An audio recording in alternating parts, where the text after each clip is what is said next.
Hello. Oh, so funny. Hello. Okay. Welcome. Hello. Hi, everyone. Hello. Hey, Karen, Linda, Chloe, beautiful faces. All right. So Clotilde, am I saying your name right? Clotilde, is she here? She's supposed to do our opening.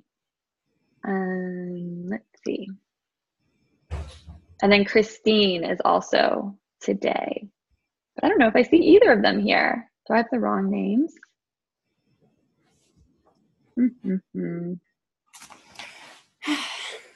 Guess it's like just right now. Oh, it's Carla and Rachel? How am I so wrong? Hold on.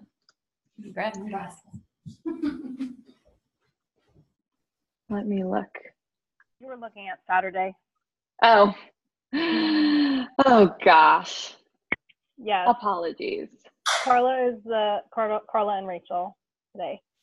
Okay, perfect. Well, that would be good because they're actually here. How did I? Oh yeah, I just looked at Saturday. Okay. So, Carla, do you want to start? Or maybe I think she just said she was running to get water. I'm here. Can you hear me, guys? Oh no, you're here? Yes. Yes. Yeah? Yeah. Perfect. Yeah, you ready? I'm going to mute myself. Okay. So, hello, lovely friends. I hope all of you are okay.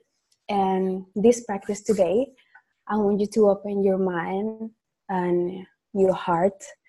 We're going to take a moment to connect with what matters most. Finding that inner calm inside of ourselves. So try to sit in a comfortable position, wherever place you are, in the sofa, in the chair, in the floor. Give you some seconds to get ready, to feel comfortable in yourself. And what happened before and what will happen later, I want you to forget about it. And I want you to be aware, to be in the moment of now. And I'm going to invite all of you to slowly close your eyes. And from this place, we'll start into the breath. Keeping the inhales and exhales flowing through the nose. Inhale. Exhale. Inhale. Sweet exhale. And be aware of every step, every change that happen within the body every time you breathe. Inhale. Exhale all the way out, following the beautiful dance of the breath. Inhale again, all the way in. Hold your breath for 4 or maybe 5 seconds, up to you. Exhale all the way out. Feel how your breath start to become more deeper, how your body begin to soften, and how your sitting bones become more comfortable, more relaxed, more connected with the earth. Now we ask each of you to bring gratitude to yourself, to be thankful for what we have today, to be loved, to be kind, knowing that everything in this life has a meaning, has a beautiful purpose. Inhale. Exhale. One more time. Inhale, filling up till your heart, feeling love, feeling hug. Exhale all the way out. Then slowly you can start open your eyes. Namaste. And thank you for meditating with me today.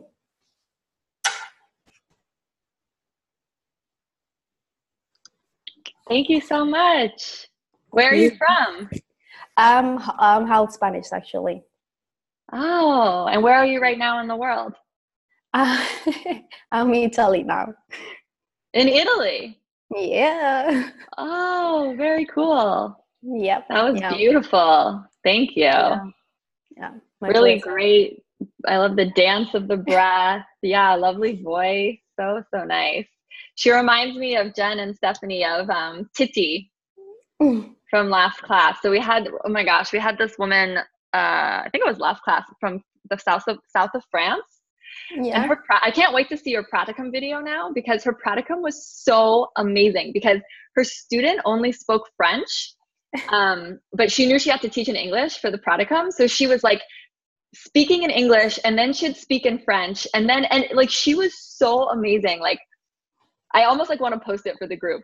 Like me and all the TAs, we were just like, you can teach in any language. Like even when she was speaking French, I like understood everything she was saying, because she was just expressive, and her voice was so rich, and like, Absolutely. Yeah. Oh, I love it. Thank you. That was gorgeous. And very on topic, because basically we're talking about the breath and the diaphragm today. Yeah, absolutely. So, why don't we hear your takeaways?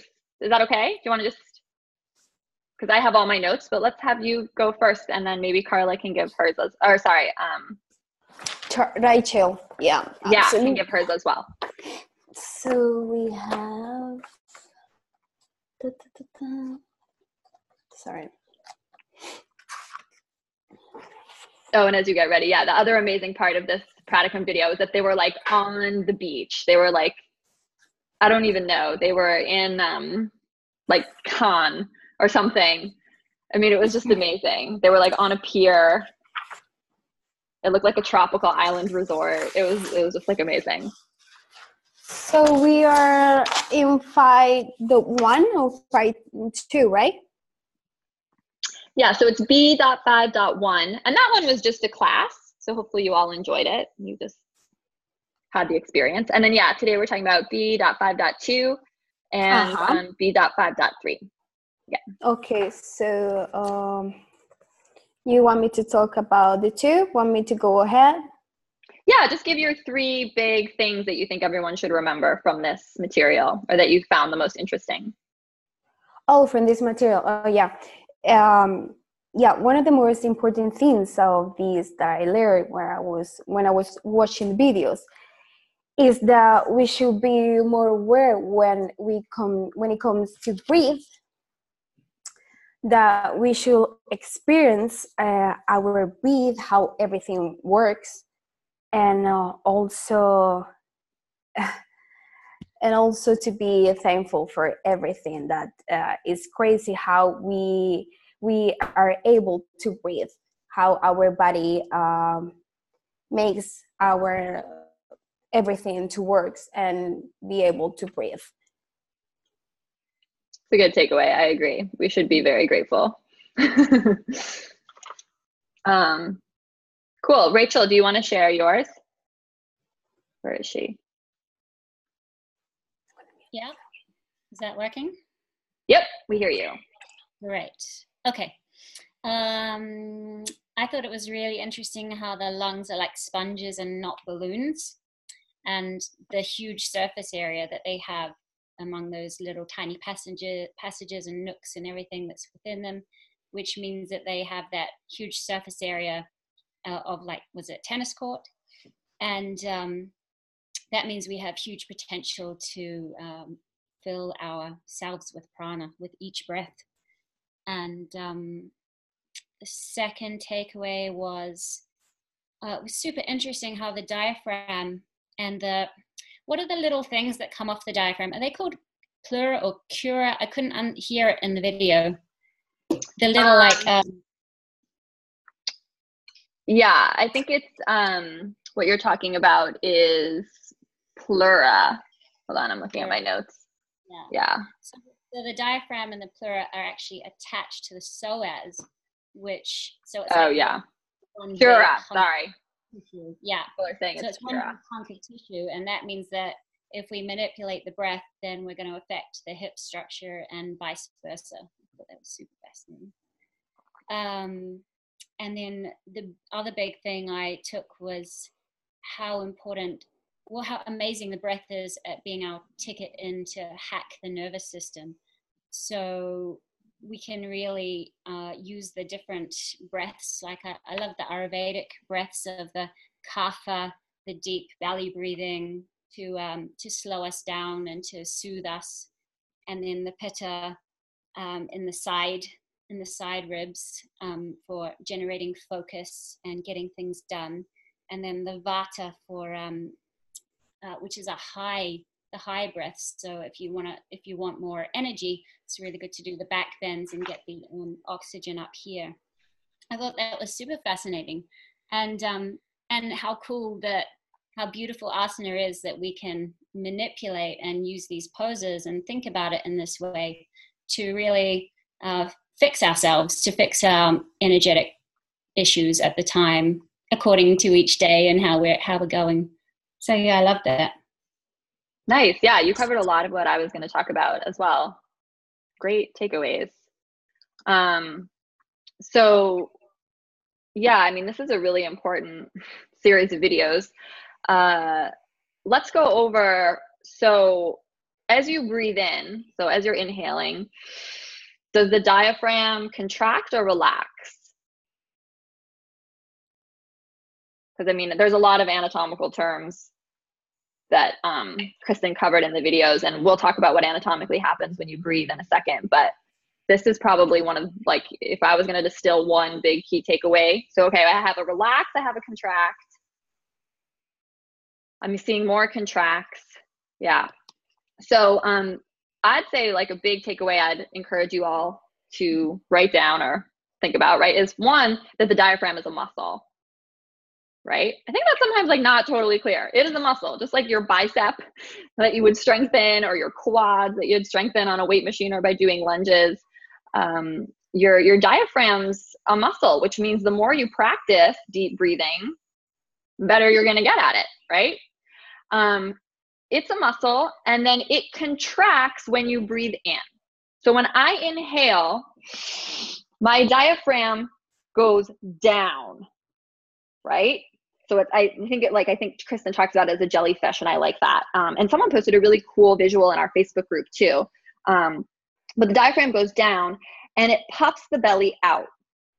And one of the fun ways that I think about this is that, all the statues of Buddha, where he has like a fat Buddha belly. It's because it's like he has the fat Buddha belly, not because he's fat and lazy. It's because they're like, his diaphragm is that strong. It's that awesome. Like, he inhales so deeply that his belly puffs out. Yeah, that's what that is. So when you inhale, you should feel your belly move forward. That's what a deep belly breath is. The problem is a lot of us don't breathe that way, or we might be reciprocal inhibited breathers. That was covered in these videos, right? Or not yet? Yeah.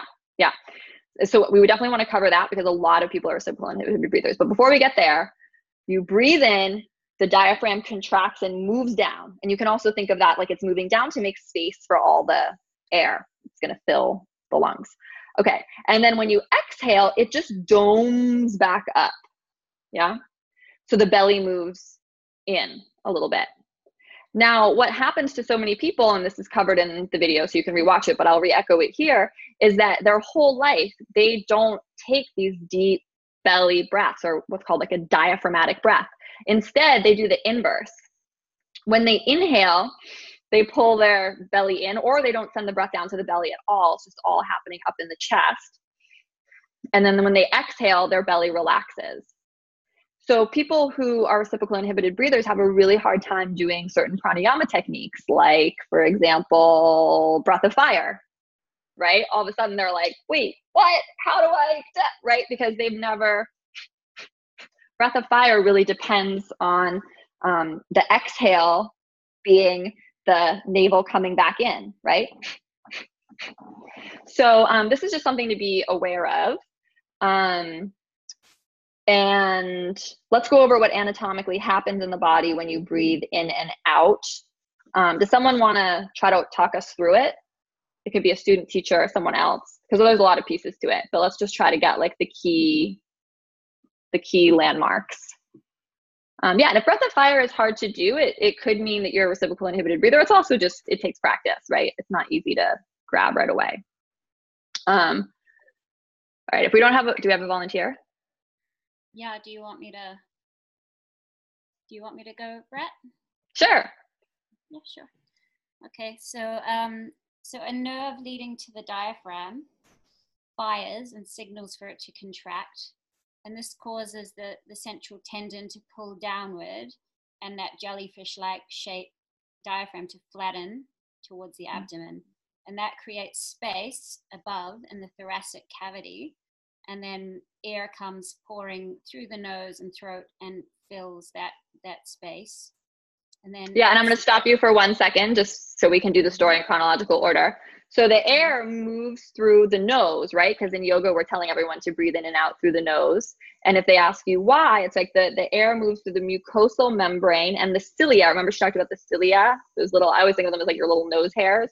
And that moistens and heats the air as it comes into the body, right? So that's why we're telling people to breathe in and out through the nose, because sometimes people will ask you, well, why? I want to breathe in and out through the mouth. And right, sometimes we do an exhale out the mouth as a release, right? Feels really good. You definitely want to teach that. But for the most part, we're breathing in through the nose. Okay, so it moves through the mucosal membrane and the cilia, then it moves down the throat and trachea into the bronchial tubes, which are like those two upside down trees with branches in your lungs, right? And into the alveoli, which I think was probably where you were getting. And the alveoli, you think of like those bunches of grapes, right, at a vineyard. And sorry, so I'm gonna let Rachel take over again. Sorry if I went too far. That's all right. That nearly brings me to the end. So that's when the exchange of oxygen for carbon dioxide happens. Is that right? And then that's expelled on the exhale as the diaphragm returns upwards to its like mushroom shape. But I wasn't clear, when the carbon dioxide comes out, does it go, it's changed in the alveoli, is it? And then it goes through the heart back on So my understanding is that it transforms. I mean, maybe we have a doctor or nurse with us, but my understanding is that the alchemy, the transformation, the change happens in the alveoli. Yeah. That's where oxygen is actually exchanged for CO2 and then you expel. Another thing that's cool that we can add on to our understanding of this, which is pretty special and not talked about a lot, is that the pelvic floor and your abdominals can assist in this process of expelling the CO2, right? So we can take a huge breath in, and then when we exhale, if we engage our core a little bit and even engage our pelvic floor, we'll learn about Mula Bandha later, but you know, imagine like you're doing a Kegel, it actually helps get all the breath out. And that's important because then the next breath can be even deeper, right? If we don't take really a complete exhale, we can't take the fullest inhale the next round, right? Does that make sense? So cueing a full complete exhale is just as important as cueing a full complete inhale. Yeah. And you can just try that yourself. If you're like, I don't totally follow, like take a breath in, breathe out only like halfway and try to take another deep breath in, right? Like there's not as much space. Yeah. Okay. So perfect. That was great. And then the other thing that I thought we should go over, which is B.5.3, Rachel kind of already covered in her takeaways, which is when we're stressed, how do we breathe, right? The breath is short, it's shallow, it's rapid, it's trapped in the ribs and the collarbones. And I think Kristen called it Vata breath. So I just think, you know, you're excited, like you just got an amazing present. You're like, oh my God, so cool, right? That's that Vata breath. What's crazy though is people who are reciprocal inhibited breathers or people who just haven't engaged their diaphragm properly a lot throughout their life. They just breathe in Vata breath all the time. That just might, they're coming to a yoga class might be the very, very first time that they're ever being asked to breathe in a different way. They just got to breathe all day long, and they've probably done it since they were a teenager, right? So that's something to be aware of. And then the how do we breathe when we're really relaxed, right? For that one, I always think of like a kid sleeping, right? Or an adult sleeping, but right, you can tell. That's how you tell someone's asleep, right? Because they're like their breath is just so audible, and it's much slower, and it's, you know, more of that belly breathing. And then Kristen talked about pitta breath, which is sort of like nasally, and the lungs are getting wider. The extreme of this would be like, it's kind of like an angry bull, right? Like a bull that's going to charge. But what's interesting is like Ujjayi is actually a subtle form of that pitta breath, right? Because it's the heating breath when we do our yoga postures. Okay, cool. And then the big concept at the end is that we can use the yoga postures to influence the breath in the body, right? And really to bring people's awareness to how they breathe. That's probably one of our biggest jobs as yoga teachers, encouraging people to breathe 3-dimensionally, getting them to notice the breath. We're going to learn all the different pranayama techniques later, but that's really just one of the most basic, powerful things you can teach. You know, forget all the postures and forget all the cues, like how that's why there's a section in the manual called Uplifted Cueing the Breath Methodology or something. It's towards the beginning. Maybe one of the TAs or someone can tell me the exact pages in the manual that it is. And definitely review that, because it goes over a bunch of different ways that you can talk about the breath. It's on page, thank you so much, Ali. It's on page 58B, if you guys want to flip there. So I put that together with students of past classes. We like assembled. But that's a resource, because if there's any takeaway that you kind of pull from this material, it's like, wow, you know, getting the cues and talking about all the postures is important, but talking about the breath is paramount. It's the most important thing. So how am I going to really sprinkle language about the breath throughout my class? Beyond inhale, lift your arms up, exhale, fold forward, right? That's a very telltale sign of a green teacher, right? It's fine. We all start somewhere, right? You just inhale, exhale, inhale, exhale. But that's not enough, right? We need to start talking about telling people to take their hands on their belly and inhale so their belly puffs out. We need to tell them to think about the breath in the front of the body and the back of the body. Maybe having people touch their ribs at the beginning of class, right, is a really great idea, so that they can sit, especially if you're working with beginners maybe, and feel what like a full, complete breath actually is like, right? They might have never taken a full, complete breath since childhood. And then same, when we get into the yoga postures, how can we start talking about the breath in a way that's interesting? And talking about it 3-dimensionally. Yeah. And then I thought what Rachel said was spot on, is that the breath is really your ticket to hacking the nervous system, and also to making people feel really great after your class. So you could like kind of maybe not teach all your postures that well, or sort of forget, or like repeat things on the same side or whatever. But if you just get people breathing super deeply the entire practice, they're not going to care, really remember all of that. They're just going to feel so relaxed at the end, right? The breath is the magic. That's the alchemy. That's ultimately, whether people realize it or not, that's why they're paying to come, right? They think it's like because of a workout or whatever. And, you know, sometimes you work out and get sweaty, and that's great. But it's really this linking of breath and movement, this cognizance, if that's a word, of, you know, slow, because we'll see later, coming up soon actually, how the breath directly affects the nervous system, right? We've kind of hinted at it at this point, but it really is like, exactly like Rachel said, our ticket to making this happen. And then, yeah, I loved your takeaway about the psoas, which I've talked about a little bit before as being just like so magical. But yeah, the fact that the psoas and diaphragm have, you know, also this relationship it's just so interesting.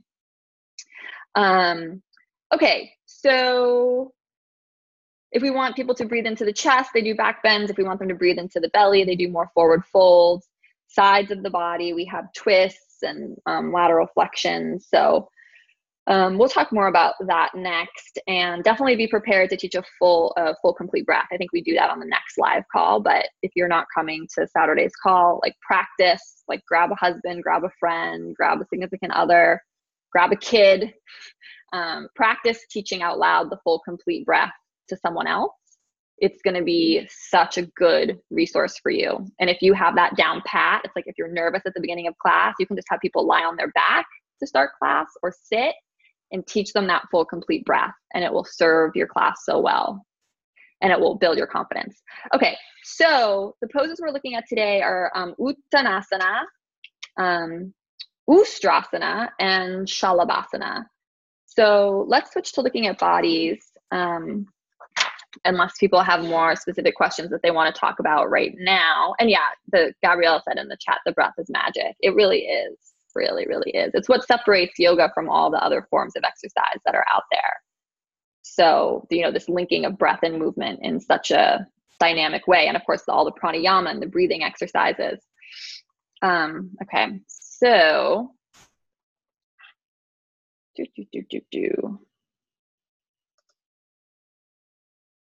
let's look at some bodies.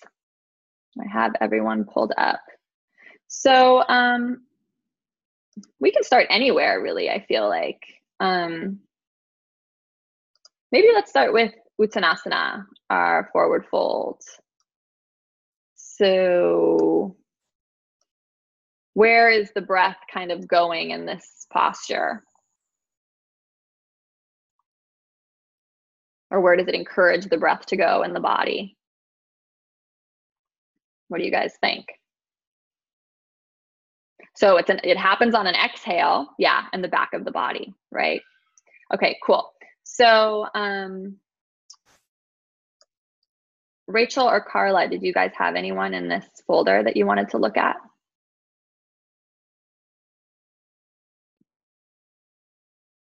Yeah, I do. Carla, do you want to go first? Let me unmute her. Oops. Can you hear me? Yes, now we can. Okay, so I will start with Ayesa N. Okay, cool.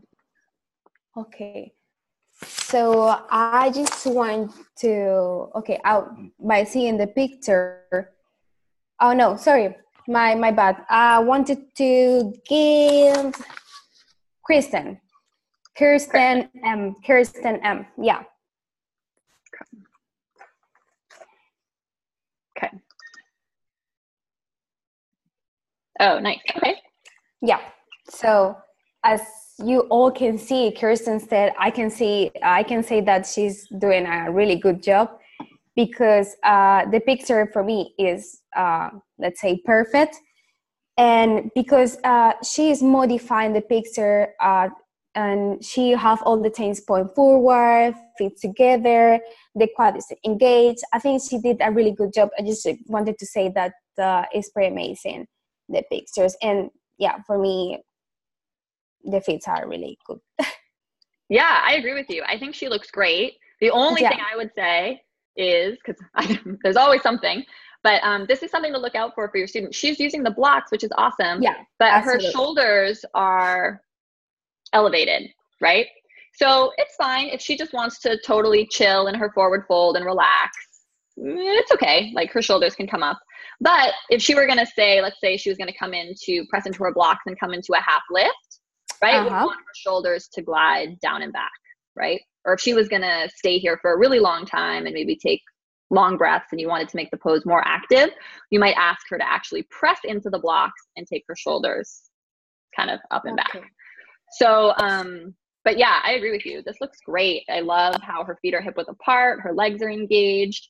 If she wanted to, she could bend the knees. That would be more of a low back stretch instead of a hamstring stretch. Around a little bit. Yeah, but looks awesome. I agree. Yeah. For me, it's like I saw her pictures and she looks really comfortable in the pose. Yes. Awesome. Do you have someone else in this folder, or should we switch to Rachel? No, okay, nothing forward. Let's do Rachel. Yep. So I had Jessica P. Okay. Mm-hmm. Okay, perfect. Okay, so starting from the ground up, I think her feet look good. Like segment 1 looks pretty good. Her hips are not over her her knees and her feet. So I would, in this situation, I kind of want to do a few things. I want to get her those blocks, and or have her hold her elbows, and then I would really like her to bend her knees more, and then I would cue to press through all four corners of the feet, and maybe try and bring the weight a little more into the balls of her feet. And also, I would really like the shoulders to be more down the back. So I would use that cue to let gravity have her head, but not her shoulders. Awesome. I agree with you on all of that. I think that's really spot on. This is a really common misalignment that you can actually catch on yourself. I catch it on myself all the time, is that when you come into forward fold, the weight tends to go back into the heels. And it's really common that the seat moves behind the heels. Really, really common. So I think if you told her to bend her knees, it's interesting because if we tell her to bend her knees, it might self-correct, right? Because if she bent her knees really deeply, her seat kind of just might end up drifting forward. Otherwise, saying to roll the weight into the balls of the feet is great. And if she had the blocks, she wouldn't have to have the shoulders crowding the ears. And again, it's up to you how much you really want to police the shoulders being down and back. I mean, I think it's nice to help just bring awareness of it to students, right? But again, there's something to be said for just doing like a ragdoll forward fold and just letting everything go, right? But I don't know. I think if you're going to stay there 5 or 10 breaths, why not bring awareness to the shoulders, and they can just kind of lightly take them away from the ears. Cool. Obviously, I'll make a video for you guys on Uttanasana, but are there any questions about this pose that people had? Remember, when you're doing this as part of a flow, it's really good idea to bend the knees, like Kristin's showing here. And I think other Kristin talks about this a lot in the video, that even if you have the hamstring flexibility, right? Like she clearly has the hamstring flexibility. If she was doing a sun salute, would still encourage her to bend her knees as she folds forward. Why?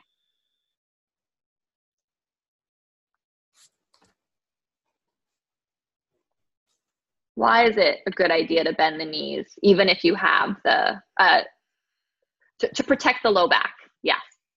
So it's fine that she's doing this. I'm just saying if she was doing a moving vinyasa, right?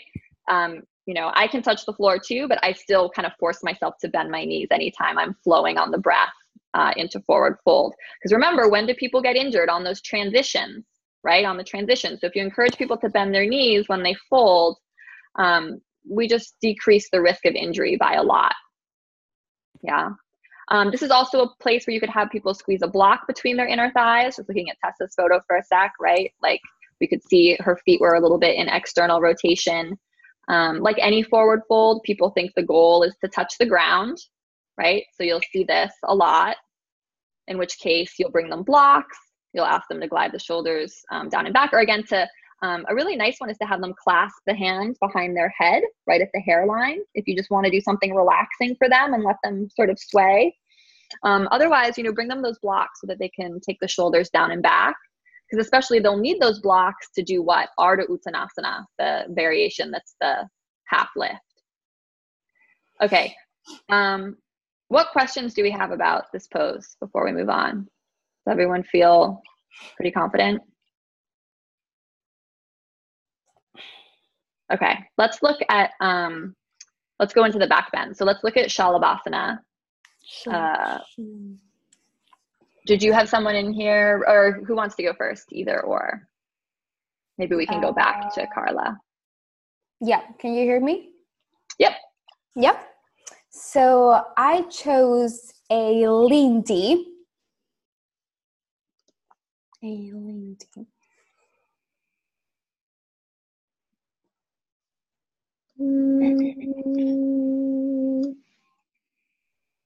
Linda? No, Aileen. Aileen. Aileen, sorry. Aileen. Yes. So she is. Do you mean Why don't I see her?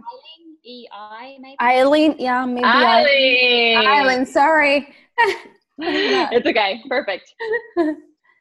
Eileen, yeah. Yeah. So I just saw that her legs a little bit externally rotate, and I'm pretty sure that she is capable, more than capable of internal rotates. But you know, sometimes when you are like focused to do like a lot of things different, you need some things. And yeah, I would just suggest to internally rotate the thighs, and also her shoulders blades are overly drawn to the spine. So I might suggest her to relax a little bit the shoulders blade. She'd be a great person to bring a block between the inner thighs, right? Yeah. She's squeezing so much, because remember what happens, we learned this from a previous video, but when we squeeze the glutes, external rotation happens at the hip. So we were talking about this before in the context of bridge pose, but whether we're prone or supine, it still happens, right? So it's just something to be cognizant of. So you could tell her, what are some, you know, because if you tell her internally rotate the legs, well, she's in this training, so should know, but most of your students won't be able to understand. So what's something, if people can help her out in the chat, what are some direct cues with active verbs that you could tell her to get her to come into, you know, we want her to come into neutral, but so she needs to take the action of internal rotation right now. What could we say? So Tessa says, squeeze the thighs. I'm not convinced that's going to help, because I think if she squeezes more, it's just going to get worse. Engage the inner thighs. Zip your legs together. Okay, interesting. Loosen the glutes. Okay, these are all good ideas. Yeah. These are good ideas, but I'm not sure she'll understand. I'm not convinced that it's clear enough. So can we think of cues that, you know, like, let's talk about a specific part of the body as a landmark. Like, for example, what I'm thinking of is, could we tell her tops of the feet point down towards the mat? Okay, let's be even more specific. Could we say, so what I'm thinking of, lengthen the tailbone back. I like that.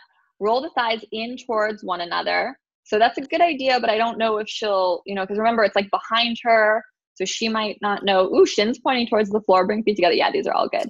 So I would say inner thighs lift. Can you think of your inner thighs spinning towards the ceiling? Do you guys like that one? Can you think of your inner thighs lifting, and outer thighs spin down, sometimes people say, but I think that would maybe even be confusing. So again, I think maybe we come back to the, can you press your hips into the mat and lift the inner thighs? And then people were talking about the feet, which I think is a really good idea. So can you think of your pinky toes spinning down? Right? How do we feel about that? That's really specific, like really, really, really specific. Okay, cool. So, you know, as you go through, try to think of like how, because remember, your students like going to be disoriented. Like sometimes they're upside down, like right now this is behind her. So like what's up and down and in and out is sometimes just not clear enough unless we couple it with like a very specific, or another great cue could be for her, imagine you're squeezing a block between your inner thighs.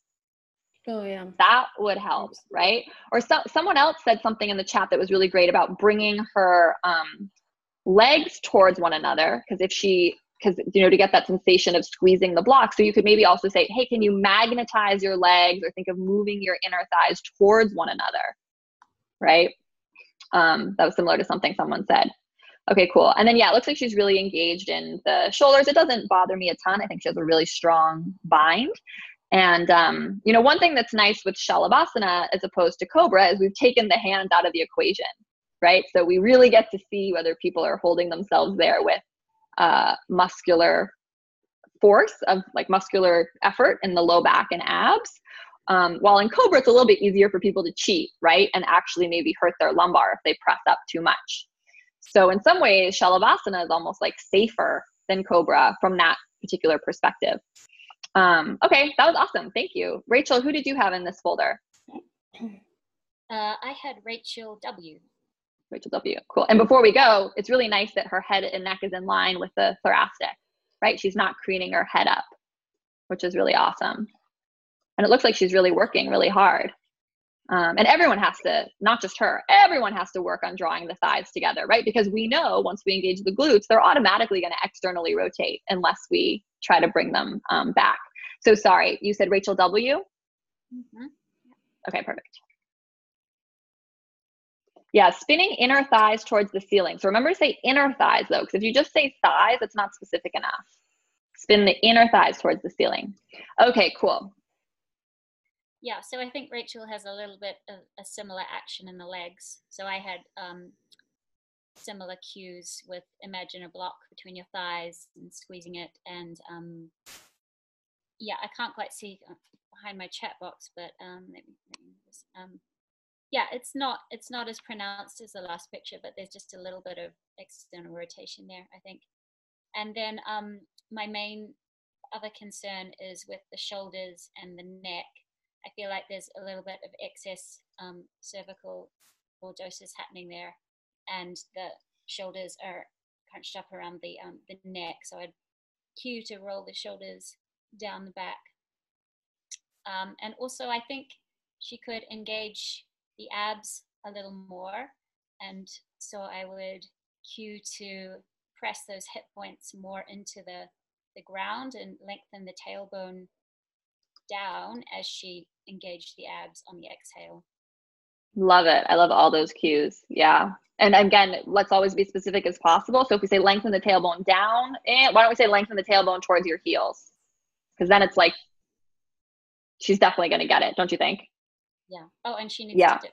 I forgot about dip the chin. Awesome. Right. So anytime you see, and great job with your vocab, anytime you see excess cervical lordosis or the neck, the cervical spine being compressed, right? The best cue always to just quickly get people out of that is to dip the chin, right? Dip the chin. Can you gaze, gaze to the top of your mat or something like that? And then, yeah, her bind looks awesome, but she could just maybe soften the shoulders. So even just saying, hey, can you soften the tops of the shoulders? Telling her to glide them down and back in this position. And I don't even think that's what you said, but I don't think it will really work. But it just looks like there's a little excess tension there. So maybe we can just ask her, hey, can you just soften the shoulders? Which really, when we say that, it's like a cue to relax the traps. But if you just say relax the traps, people don't totally get it. So I think soften the shoulders. Can you make more space between your shoulders and your ears? You know, those are good things that would maybe help her relax this area a little bit. But otherwise, looks great. Awesome. Did you have anyone else in this folder? I'm guessing no. Let's see. I want to look at this one really quick because I just want to talk about, because this comes up every year, the palms. So say someone's not clasping the hands, because the two examples we happen to look at so far were people clasping.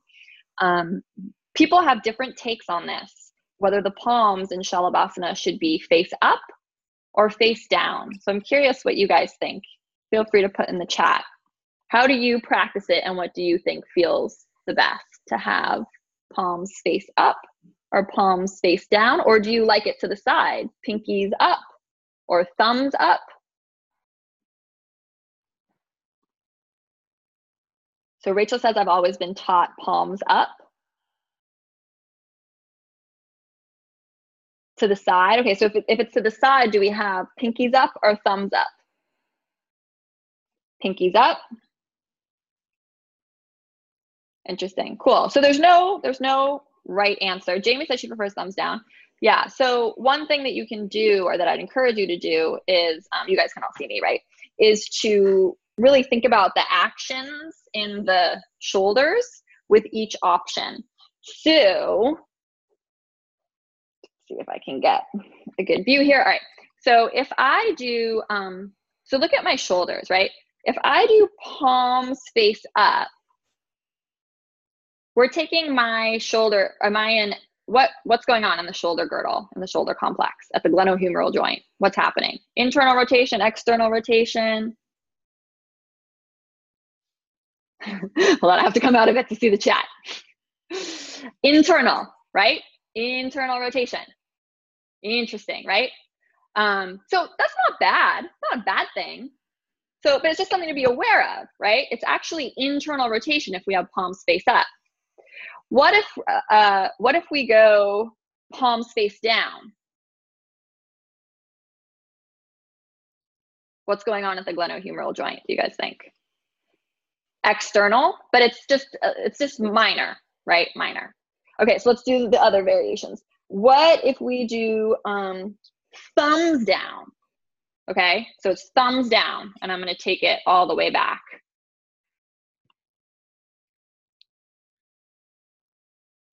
Some people are saying neutral.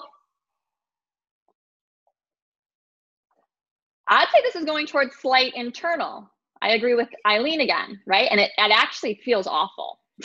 I'm going to stop doing it because it feels like there's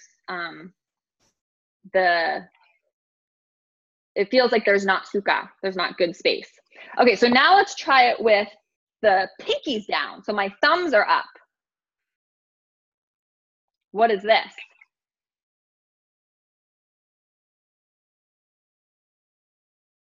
Rosa says too much external. So it's external rotation, right? But it's like almost a little bit awkward. So, right, is there a right answer? You decide, right? But I think that's important to think through, right? So try that. Do Salabasana like as your homework or whatever. Do it with each variation. Palms face down, palms face up, pinkies up, and thumbs up, right? So between palms being up and palms being down, I like palms being down because I think, I don't know, it feels a little more open across the chest. And yeah, you could also give students the option, right? This is like, there's not a correct answer. Although I'd say doing it with the internal rotation that felt extreme. I think that was, which one was that? Yeah, that was thumbs up. Yeah. So yeah. And then people can optionally clasp the hands like we saw in those two photos, or they can not, right? So it's up to them. And if you clasp your hands together, says Linda, it's thumbs down, correct. And if we come into the bind, what's happening at the glenohumeral joint?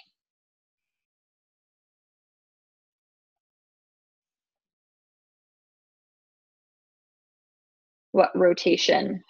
Amanda says external, everyone's saying adduction, external. So it's actually internal rotation. Yeah, it's internal.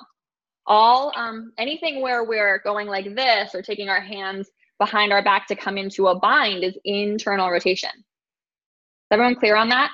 So this is internal rotation, just like if I did reverse namaste, it would be internal at the shoulder joint. So, tricky question, but just to review. Does that make sense? Is anyone confused? So most binds, okay, this bind, both shoulders are in internal rotation. In a lot of binds, you have one that's in internal and one that's in external, right? So if I was in side angle on my desk, internal, external for the bind, right? But when I clasp both hands behind my back, both are in internal rotation. Okay, so just a little shoulder review. Okay, let's talk about camel before we do closing meditation and jatas. So I'm gonna go back to share screen. And I'll do more detailed videos on all of this. So this, for the live call, it's like, I want you guys to practice teaching, teach, and practice cue. And again, even if you're not the student teacher, be writing down, like, what are the cues you'd say? What are the cues you'd like that you've heard in the group? There's this create your own section in the manual for each pose. That's where you're writing all the cues that you're gonna use. Okay, Carla, do you wanna go again?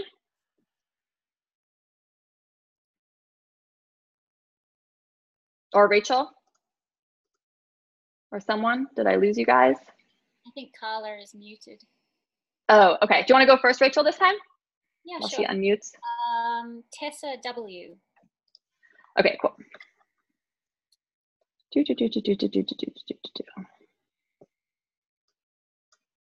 I'm sorry, guys. This would go faster if I knew the alphabet. I really struggle with it. Okay.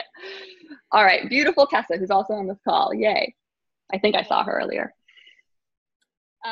Okay, so actually through a lot of these Ustrasana poses, I got really confused as to, I'm just going to the top now, but as to what was excess in the cervical spine and what wasn't, because it's really tricky in this pose to see if people are comfortable or not. And I guess you have to look at the lumbar, do you, to know if they're in danger?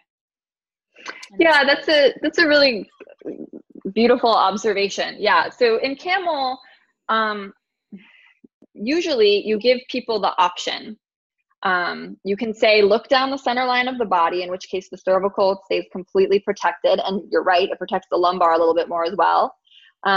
Or you can say, what I usually say is, or if you're comfortable with it and you've done it before, you can let your head fall back. So it's really, really personal preference and really up to each individual student. Let's talk more about that. Why don't you first go through for her? Okay, Yeah. So I'm looking at the base, and I'm feeling like her knees are a little bit too wide. So and the legs are rolling in. So I would love her to actually put a block between her thighs and squeeze that block so that she could get that hip width in the knees and also get that sense of the legs, the thighs really working. Yeah. And then I feel like she could be more engaged in the lower abdominals.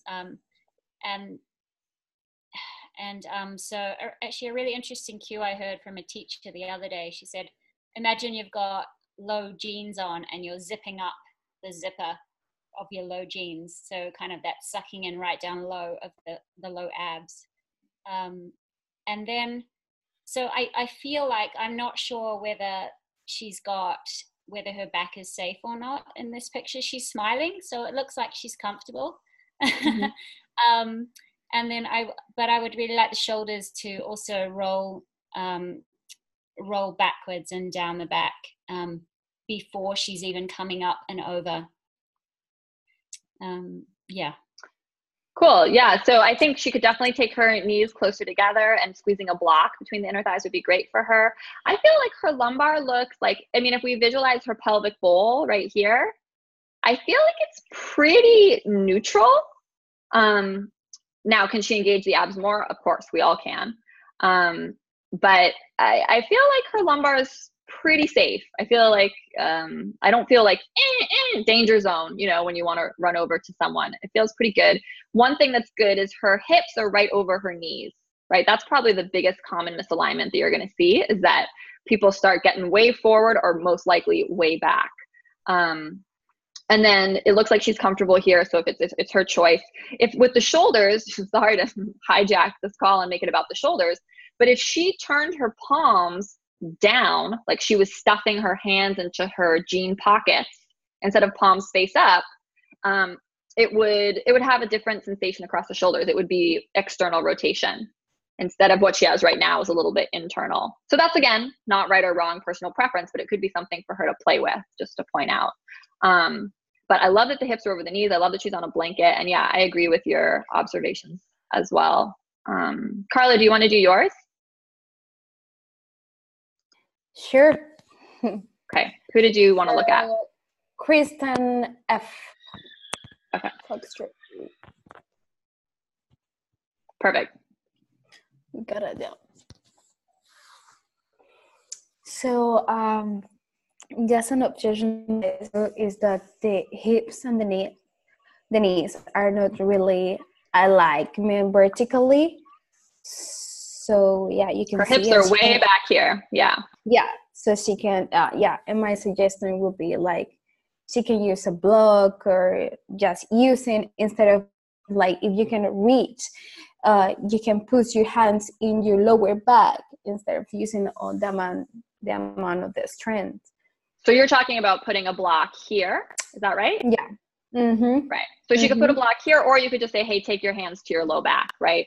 Because when someone's off center, like Carla's observed, like the hips are coming way back, it means that they've gone too far, right? They're doing a ranges of the ego program.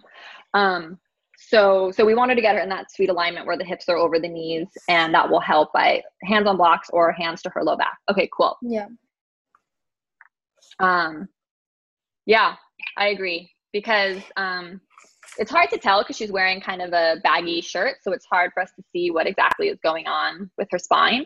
But it's like she's holding her heels, which is great, but she's not really getting an awesome back bend, right? Because her hips are so far back in space. Exactly. And remember with camel, you guys, where do we want to feel the back bend in our camel? What section of the spine?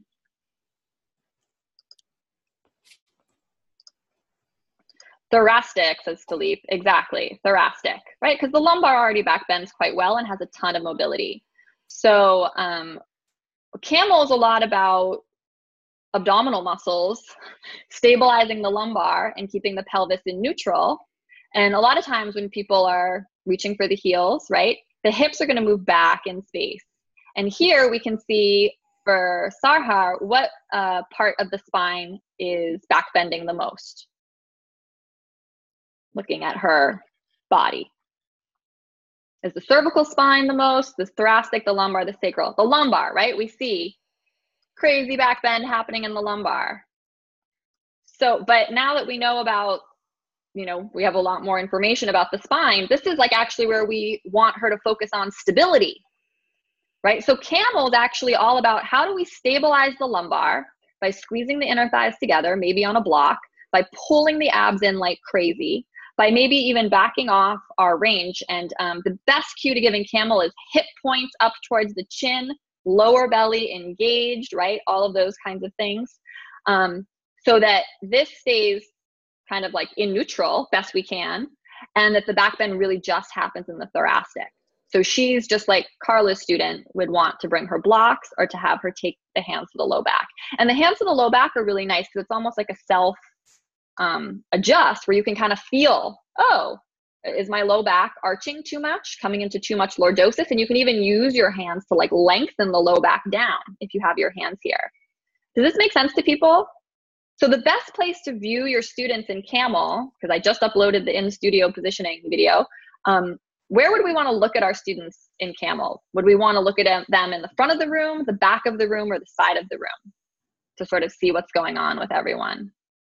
The side, right? Would want to look at them all from the side of the room, because that's where we're really going to see whose low back is potentially in the danger zone. And then they're the people that we're going to want to help first.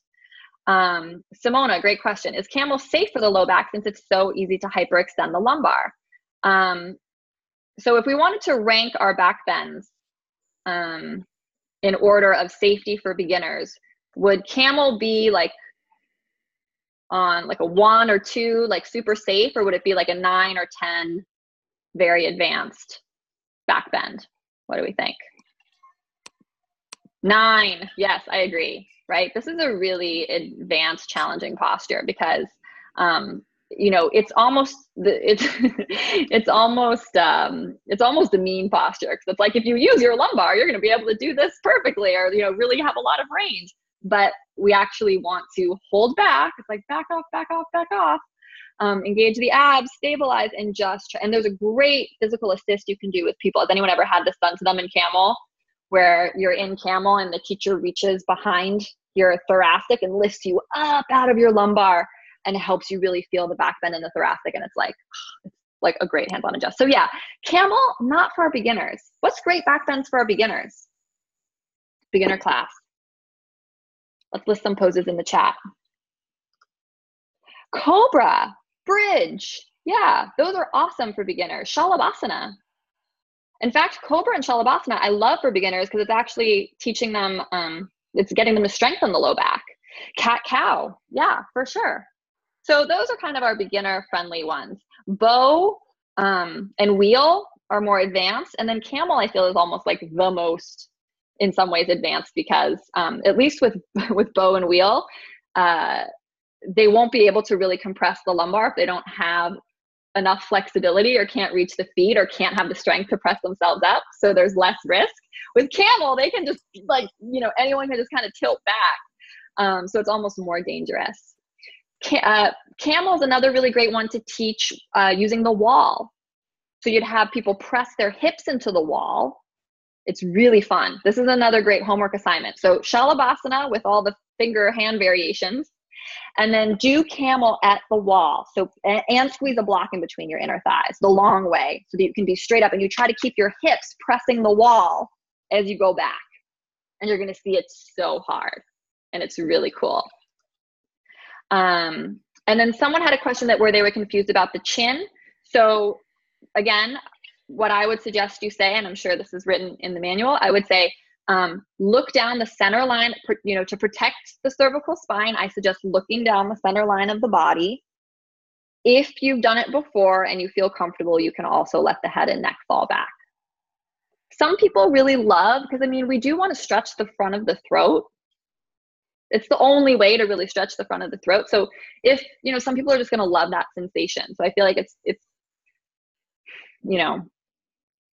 but you can tell them the safest thing to do, to protect the neck. So if you have any neck injuries, safest thing, look down the center line of the body. And you could also just say, just cue everyone to look down the center line of the body, because it's the safest. And you're advanced, people who love taking the head back, they're just going to do it anyway. It's really good for the thyroid, says Gabrielle. Yes, it is. So that's why I don't say it's a no, never, because again, it's really the only way that you can stretch, or I find it's the only way to stretch the throat. And remember, in my personal practice, I find there's certain days where just stuff is really aligned in my body, and I can feel like I can take the head back and protect the lumbar and get this amazing stretch here. And then there's other days where it's just my neck doesn't want to do that. It's really just personal day to day. So let's do our closing meditation. And if people have more questions that I didn't answer, please put them in the chat. Otherwise, and I can get to them after. So we're going to switch over to Rachel to wind down, like every call. I get so excited. Okay. Okay. So please get nice and comfortable and close your eyes. Let's begin to turn down the volume of what just happened on today's call and put aside any worries or plans as we practice this brief loving kindness meditation. Please draw your attention to your breath. On your next inhale, take a long, deep drink of your precious life, expanding the belly, ribs, and collarbones. Then exhale long, slow, and deep, letting all the stale air go.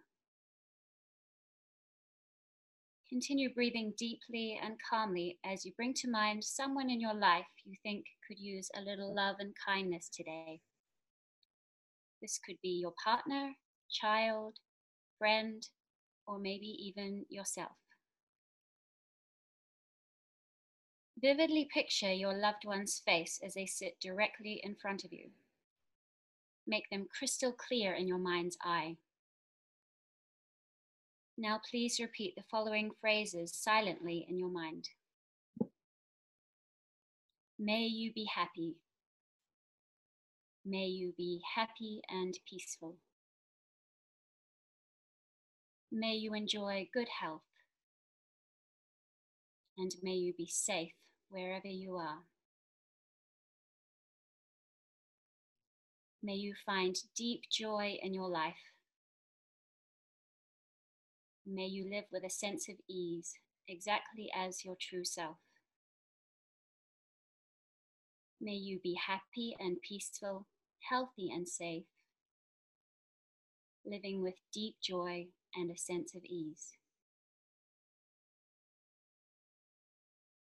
Now visualize your loved ones smiling as they stand and walk away, taking your blessing of loving kindness with them. Loka samasta sukhinu bhavantu. May all beings be happy. Slowly blink your eyes open and become aware of your surroundings. And may you, may I, may all beings be happy. Namaste.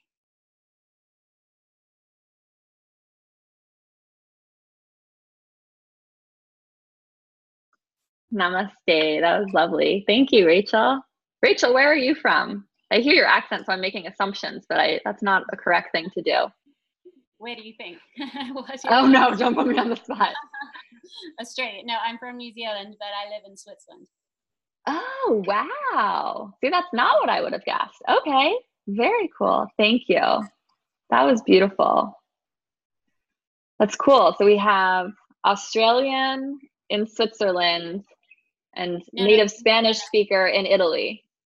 New Zealand and Switzerland. Oh, sorry. New Zealand and Switzerland. Right. Yeah, that's what's so cool about this training. Everyone's situation is always so fun. Okay. Beautiful. Oh, Rosa, that's so sweet. Okay. So we're going to do jettas for the rest, and we'll just come back together at the end in case questions come up. As always, pick someone who's the mat person. And the instructions in the syllabus are to cue Salabasana. Why Salabasana? Because I think it's the back bend that you're going to use the most often, right? Because camel's really reserved for like advanced folks when you get the advanced class to teach. So make sure you're really clear on the cues for Salabasana. And then if you have time, practice, and you know you're not going to come to Saturday's call, maybe also practice the full complete breath or go over the cues for the full complete breath. If you have to hop off and you're not joining for jettas, do that right now. You rotate less. Awesome. When you go up. The cues I've always been taught is so you roll in child's pose or in tabletop, roll forward and then lengthen the left leg back and then lengthen your right leg back with your tops of your feet on the ground. So you're extending those legs back before you even start to do anything to lengthen to make sure you have enough space in your low back. Oh, that's great. Yeah, I love that. So you kind of manually move each one back. Yeah, another thing with all the back bends, all the cues that we've talked about is like do the best you can to get people muscularly engaging before they lift up, right? So you're going to say, press your hips into the ground, engage your abdominals, inner thighs spin towards the ceiling. And then similar to Amanda, like sometimes I do it the other way. So I think of take your torso longer, so your forehead moves forward on the mat and then lift up. So the best you can, you're getting them to engage muscularly before they lift. And that's in everything.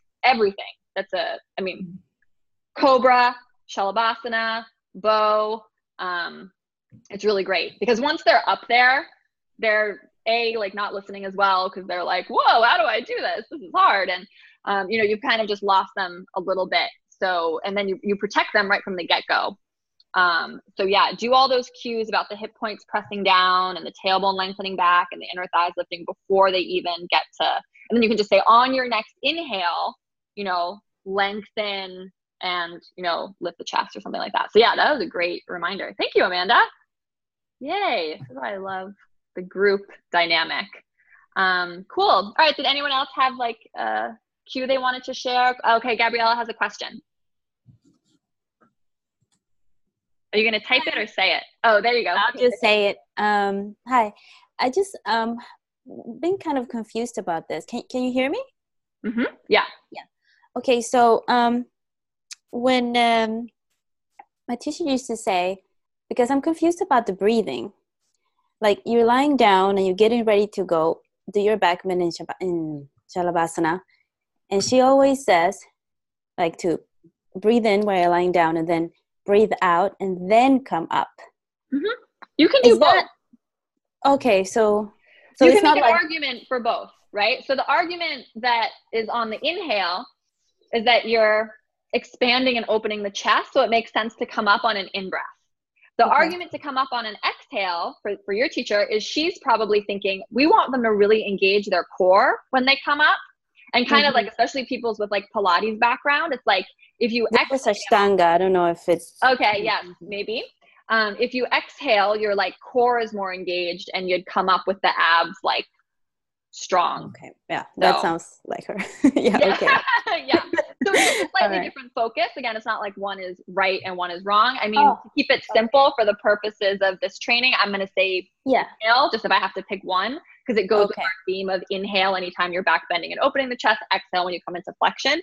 But yeah. You will sometimes hear that. And that's why I'm guessing is because of the core. Yeah. Okay. Well, thank you. That helps a lot. Okay. Awesome. Great questions, you guys. Yeah. Okay. Perfect. All right. Unless there's more, I'm going to shut us down. It's always so sad to do. But I'll see hopefully a lot of you on Saturday. Look for videos that are just continuing in the YouTube playlist that we have going on with more details about all the postures. Make sure to watch those and practice your full complete breath and your Salabasana arms and your camel against the wall. That's the bonus homework for you guys if you're willing. All right. Namaste. I'll talk to you all soon. Bye, Gloria. Bye, Tessa. Bye, Jamie. Bye, Susan. Bye, Morgan. Bye, you guys.